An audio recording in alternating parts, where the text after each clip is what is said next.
ನಮಸ್ಕಾರ. ಬನ್ನಿ ಇವತ್ತು ಮನ್ಸುಖ್ ಅನ್ನೋ ಹಾಲು ಮಾರುವವನ ಕಥೆ ಕೇಳೋಣ.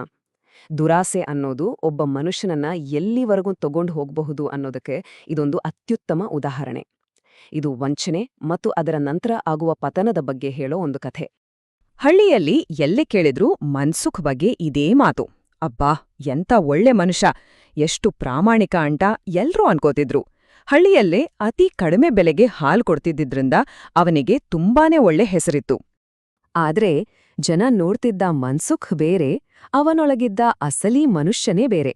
ಅವನ ಆ ಪ್ರಾಮಾಣಿಕತೆಯ ಮುಖವಾಡದ ಹಿಂದೆ ದುರಾಸೆ, ಕುತಂತ್ರ, ವಂಚನೆ ಎಲ್ಲವೂ ಅಡಗಿತ್ತು. ಈ ವ್ಯತ್ಯಾಸವೇ ನೋಡಿ ಈ ಕಥೆಯ ಅಸಲಿ ತಿರುವು. ಹಾಗಿದ್ರೆ ಇಷ್ಟೆಲ್ಲ ನಾಟಕನ ಅವನು ಹೇಗೆ ನಿಭಾಯಿಸ್ತಿದ್ದ? ಜನರನ್ನ ನಂಬಿಸೋಕೆ ಅವನು ಹಾಕಿದ್ದ ಈ ಪರಿಪೂರ್ಣ ವೇಷದ ಹಿಂದಿನ ಗುಟ್ಟಾದ್ರೂ ಏನು? ಇದೆಲ್ಲ ಬೇಕಂತೆಲೇ ಮಾಡ್ತಿದ್ದ ಪ್ಲಾನ್. ಒಂದು ವೇಳೆ ಮೋಟಾರ್ ಸೈಕಲ್ ಏನಾದ್ರೂ ತಗೊಂಡ್ರೆ ಇವನಿಗೆಲ್ಲಿಂದ ಬಂತು ಇಷ್ಟೊಂದು ದುಡ್ಡು ಅಂತ ಜನ ಮಾತಾಡ್ಕೋತಾರೆ ಅನ್ನೋ ಭಯ. ಅದಕ್ಕೆ ಯಾವಾಗ್ಲೂ ಹಳೇ ಮುರಿದ ಸೈಕಲ್ನಲ್ಲೇ ಓಡಾಡೋದು, ದುಡ್ಡೇ ಇಲ್ಲ ಅಂತ ಎಲ್ಲರತ್ರ ದೂರ್ತಾ ಇರೋದು. ಹೀಗೆ ತುಂಬಾನೇ ಜಾಗರೂಕತೆಯಿಂದ ತನ್ನ ಬಡತನದ ಇಮೇಜನ್ನ ಕಾಪಾಡ್ಕೊಂಡಿದ್ದ. ಅವನ ಈ ಮೋಸದ ಆಟ ಶುರುವಾಗಿದ್ದೇ ಒಂದು ಸಣ್ಣ ಟ್ರಿಕ್ಕಿಂದ. ತಾಜಾ ಹಾಲಿಗೆ ಅರಾರೋಟ್ ಪೌಡರ್ ಮಿಕ್ಸ್ ಮಾಡೋದು. ಇದ್ರಿಂದ ಏನಾಗತ್ತೆ ಅಂದ್ರೆ ಹಾಲಿನ ಪ್ರಮಾಣ ಜಾಸ್ತಿ ಆಗತ್ತೆ, ಅವನ ಲಾಭವೂ ಜಾಸ್ತಿ ಆಗತ್ತೆ. ಅದೇ ಕ್ವಾಲಿಟಿ, ಅದು ಜನಕ್ಕೆ ಗೊತ್ತೇ ಆಗ್ತಿರ್ಲಿಲ್ಲ. ಇದು ಅವನ ದುರಾಸೆಯ ಮೊದಲ ಹೆಜ್ಜೆ.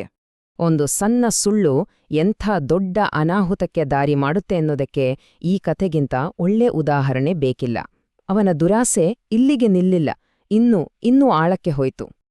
ಒಂದು ದಿನ ಏನಾಯ್ತು ಅಂದ್ರೆ ಸೈಕಲ್ ಪಂಕ್ಚರ್ ಆಯ್ತು. ಅಲ್ಲಿ ಅವನಿಗೆ ಇಬ್ರು ಕ್ರಿಮಿನಲ್ಗಳು ಸಿಕ್ಕಿದ್ರು. ಅವರಿಗೆ ಇವನ ಹಾಲಿನ ಕಲಬೆರಕೆ ಒಂದೇ ಗುಟುಕಕ್ಕೆ ಗೊತ್ತಾಗ್ಬಿಟ್ಟು. ಆದ್ರೆ ಅವನನ್ನ ಹಿಡಿದುಕೊಡೋ ಬದ್ಲು ಅವರು ಒಂದು ಬಿಸ್ನೆಸ್ ಆಫರ್ ಇಟ್ರು. ನೋಡಿ, ಸಂಘ ವಂಚಕನಾಗಿದ್ದವನು ಈಗ ಒಂದು ದೊಡ್ಡ ಕ್ರೈಮ್ ಗ್ಯಾಂಗ್ನ ಭಾಗವಾಗ್ಬಿಟ್ಟ. ಅವನು ಬೀಳೋ ದಾರಿ ಎಷ್ಟು ಕ್ಲಿಯರ್ ಆಗಿ ಕಾಣ್ತಿದೆ ನೋಡಿ. ಅರಾರೋಟ್ನಿಂದ ಶುರುವಾಗಿ ಈಗ ಅಪರಾಧಿಗಳ ಜೊತೆ ಪಾರ್ಟ್ನರ್ಶಿಪ್. ಅವ್ರು ಕೊಟ್ಟಿದ್ದೊಂದು ಸೀಕ್ರೆಟ್ ಪೌಡರ್, ಅದನ್ನ ಹಾಲ್ಗೆ ಮಿಕ್ಸ್ ಮಾಡೋಕ್ ಒಪ್ಕೊಂಡ. ಒಂದು ಪ್ಯಾಕೆಟ್ಗೆ ₹1000 ಅಷ್ಟೇ. ಆ ಹಾಲ್ ಕುಡ್ದೋರ್ಗೆ ಚಟ ಹಿಡಿದುಬಿಡ್ತು. ಡಿಮ್ಯಾಂಡ್ ಅಂದ್ರೆ ಡಿಮ್ಯಾಂಡ್. ಲಾಭವಂತೂ ಮುಗಿಲ್ ಮುಟ್ಟಿತ್ತು. ಎಲ್ಲ ಪರ್ಫೆಕ್ಟ್ ಆಗಿ ನಡೀತಿದೆ ಅನ್ಕೋತಿದ್ದಾಗ್ಲೇ ಕಥೆಯಲ್ಲಿ ಒಂದು ಟ್ವಿಸ್ಟ್ ಬರುತ್ತೆ. ಅವನ ಇಡೀ ಸಾಮ್ರಾಜ್ಯವನ್ನೇ ಅಲ್ಲಾಡಿಸುವಂತಹ ಒಂದು ಘಟನೆ. ಆ ಸಮಯಕ್ಕೆ ಮನ್ಸುಖ್ ಯಶಸ್ಸಿನ ಉತ್ತುಂಗದಲ್ಲಿದ್ದ. ಯೋಜನೆ ಪಕ್ಕಾ ವರ್ಕ್ ಆಗ್ತಿತ್ತು, ಬೇಡಿಕೆ ಸಿಕ್ಕಾಪಟೆ ಜಾಸ್ತಿಯಾಗಿತ್ತು, ಲಾಭ ಕೂಡ ಗಗನಕ್ಕೇರಿತ್ತು. ಎಲ್ಲವೂ ಸರಿಯಾಗಿದೆ ಅನ್ನೋ ಒಂದು ಸುಳ್ಳು ಭದ್ರತೆ ಅವನಲ್ಲಿತ್ತು.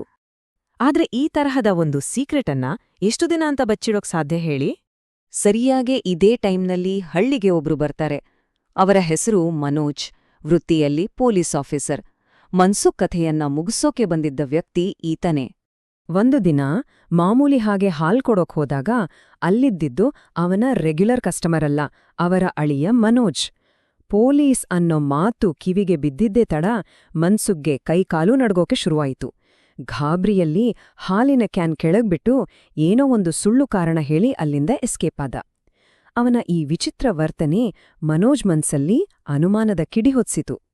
ಮನೋಜ್ ಮನ್ಸಲ್ಲೇ ಬಿದ್ದ ಆಹಾ ಸಣ್ಣ ಅನುಮಾನದ ಕಿಡಿ ಮನ್ಸುಖ್ ಮಾಡಿದ ಒಂದು ದೊಡ್ಡ ತಪ್ಪಿನಿಂದಾಗಿ ದಾವ್ ಅಂತ ಉರಿಯೋಕೆ ಶುರುವಾಯಿತು. ಅನುಮಾನ ಬಂದು ಮನೋಜ್ ನೇರವಾಗಿ ಮನ್ಸುಖ್ ಮನೆಗೆ ಹೋದ. ಆಗ ಮನ್ಸುಖ್, ಅಯ್ಯೋ, ಬಿಸಿಲಿಗೆ ಹಾಲೆಲ್ಲ ಕೆಟ್ಟೋಯ್ತು ಸರ್ ಅಂತ ಒಂದು ದೊಡ್ಡ ಸುಳ್ಳು ಹೇಳಿದ.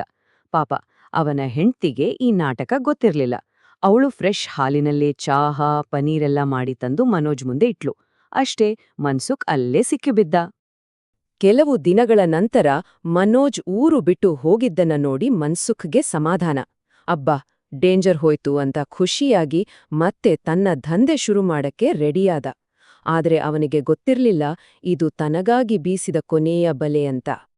ಅದೇ ದಿನ ಅವನ ಹೆಂಡತಿ ಮೀನಾ ಗಂಡನಿಗೆ ಹೆಲ್ಪ್ ಮಾಡ್ತೀನಿ ಅಂತ ಹೋಗಿ ಒಂದು ದೊಡ್ಡ ಎಡವಟ್ ಮಾಡ್ಕೊಂಡ್ಲು. ಒಂದಲ್ಲ, ಎರಡಲ್ಲ, ಬರೀ 5 ಪ್ಯಾಕೆಟ್ ಆ ಸೀಕ್ರೆಟ್ ಪೌಡರನ್ನ ಒಂದೇ ಕ್ಯಾನ್ ಹಾಲಿಗೆ ಸುರಿದ್ಬಿಟ್ಲು. ಈ ಒಂದೇ ಒಂದು ತಪ್ಪು ಇಡೀ ಕಥೆಯನ್ನೇ ಬದ್ಲಾಯಿಸ್ಬಿಟ್ಟು. ಇಲ್ಲಿಗೆ ಕತೆ ಕ್ಲೈಮ್ಯಾಕ್ಸ್ಗೆ ಬಂತು. ಮನ್ಸುಖ್ನ ಅಸಲಿ ಮುಖ ಇಡೀ ಹಳ್ಳಿಯ ಮುಂದೆ ಬಯಲಾಗುವ ಸಮಯ ಬಂದೇ ಬಿಟ್ಟಿತ್ತು. ಇನ್ನೊಂದ್ ಕಡೆ ಮನೋಜ್ ಹತ್ತಿದ್ದ ಟ್ರೈನ್ ಕ್ಯಾನ್ಸಲ್ ಆಗಿ ವಾಪಸ್ ಬಂದಿದ್ದ. ಆ ಹಾಲ್ ಕುಡ್ದ ತಕ್ಷಣ ಅವನು ಗೊತ್ತಾಗೋಯ್ತು. ಆತ ಹೇಳ್ದ ಹಾಗೆ ಎಷ್ಟೋ ನಶೆ ಅಂದ್ರೆ ಒಂದೇ ಗುಟುಕಿಗೆ ತಲೆ ಗಿರ್ನಂತು. ಅಷ್ಟರ ಮಟ್ಟಿಗೆ ಡೇಂಜರಸ್ ಆಗಿತ್ತು ಆ ಹಾಲು. ಸಾಕ್ಷಿ ಸಮೇತ ಸಿಕ್ಕಿಬಿದ್ದ ಮನ್ಸುಖ್ನನ್ನು ಮನೋಜ್ ಎಲ್ಲರ ಮುಂದೆಯೇ ಅರೆಸ್ಟ್ ಮಾಡಿದ. ಅವನ ಪ್ರಾಮಾಣಿಕತೆಯ ಮುಖವಾಡ ಕಳಚಿಬಿದ್ದಾಗ ಇಡೀ ಹಳ್ಳಿಗೆ ಶಾಕ್. ತಮ್ಮ ಕಣ್ಮುಂದೆಯೇ ಇಷ್ಟು ದಿನ ನಡೆದಿದ್ದ ಮೋಸವನ್ನ ನಂಬೋಕೆ ಅವರಿಗಾಗ್ಲಿಲ್ಲ. ಈ ಕಥೆ ನಮ್ಗೆ ಕೆಲವು ಪಾಠಗಳನ್ನ ಹೇಳುತ್ತೆ. ದುರಾಸೆಗೆ ಬಿದ್ರೆ ಏನಾಗುತ್ತೆ ಅಂತ. ನೋಡಿ, ಒಂದು ಸಣ್ಣ ಸುಳ್ಳು ನಮ್ಮನ್ನ ಎಲ್ಲಿಗ್ ತಂದು ನಿಲ್ಸುತ್ತೆ. ಸುಳ್ಳುಗಳನ್ನ ಮುಚ್ಚಿಡೋಕೆ ದಿನಾ ಒದ್ದಾಡ್ಬೇಕು. ಆದ್ರೆ ಸತ್ಯ, ಅದು ಯಾವತ್ತಿದ್ರೂ ಒಂದು ದಿನ ಹೊರಗ್ ಬಂದೇ ಬರುತ್ತೆ. ದುಡ್ಡು ಮಾಡೋಕೆ ಶಾರ್ಟ್ಕಟ್ ಹಿಡಿದ್ರೆ ಪತನ ಕೂಡ ಅಷ್ಟೇ ಶಾರ್ಟ್ ಆಗಿರುತ್ತೆ. ಈ ಕಥೆ ಮುಗೀತು. ಆದ್ರೆ ಒಂದು ಪ್ರಶ್ನೆ ಹಾಗೆ ಉಳಿದಿದೆ. ನಾವು ಕೂಡ ನಮ್ಮ ಜೀವನದಲ್ಲಿ ನಮಗೆ ಗೊತ್ತಿಲ್ಲದ ಹಾಗೆ ಈ ತರದ ಯಾವ್ದಾದ್ರೂ ಕಲಬೆರಕೆ ಹಾಲನ್ನು ಸುಮ್ನೆ ಒಪ್ಕೊಂಡ್ಬಿಟ್ಟಿದೀವಾ? ಯೋಚ್ನೆ ಮಾಡಿ. ಮಕ್ಕಳೇ, ನಿಮಗೆ ಈ ಕಥೆ ಇಷ್ಟ ಆಯ್ತಾ? ಇನ್ನೂ ಹೀಗೆಯೇ ಮುದ್ದಾದ ಕನ್ನಡ ಕಥೆಗಳು ನೋಡಲು ನಮ್ಮ ಚಾನೆಲ್ ಅನ್ನು ಸಬ್ಸ್ಕ್ರೈಬ್ ಮಾಡಿ.